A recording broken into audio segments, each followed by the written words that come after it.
God is very intentional about the things that he puts in place for us in order for us to know him and to follow him. In Deuteronomy 6, verses 4 through 9, for example, it says, "Hear, Israel, the Lord is our God, the Lord is one, and you shall love the Lord your God with all of your heart, with all of your soul, and with all of your strength. These words which I am commanding you today shall be on your heart, and you shall repeat them diligently to your sons, and speak of them when you sit in your house, when you walk on the road, when you lie down, and when you get up.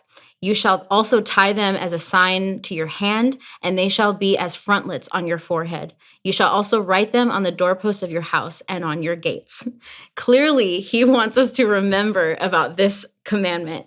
The two things that stand out to me is if there's any room for doubt about how you can follow this commandment, he is very specific on how he wants us to keep it at the forefront of our lives. Um, it also insinuates that everything we think, everything we do should be as a result of our love for the Lord. And I think that is a reason why Jesus answers this to be the greatest commandment when he's tested about it by the Pharisees in Matthew 22. If we followed that commandment and the second commandment, which is to love our neighbor as ourselves, then the rest of the commandments are a no-brainer. We would follow the rest of them as a result of those first two.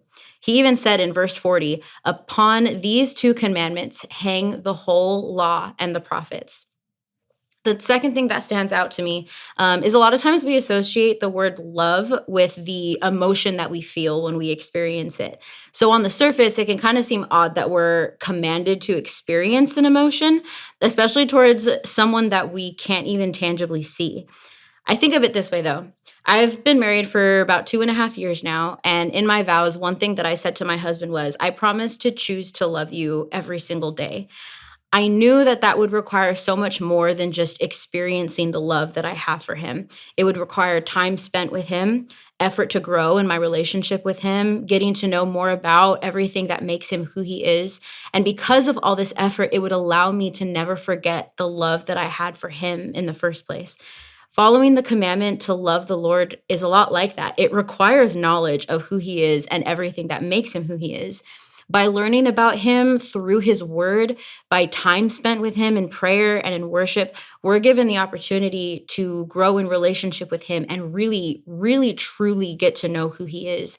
And when we do that, when we really know him, how can we not love him, love his character and just everything that makes him who he is, and grow in that love so much more and more? It requires effort on that part. We may have heard the phrase before that love is a verb, and it is. It requires effort just like in any loving relationship. So with him, let us always make that effort. Make that effort to pursue him and to seek him and to grow to love him so much more and more every day.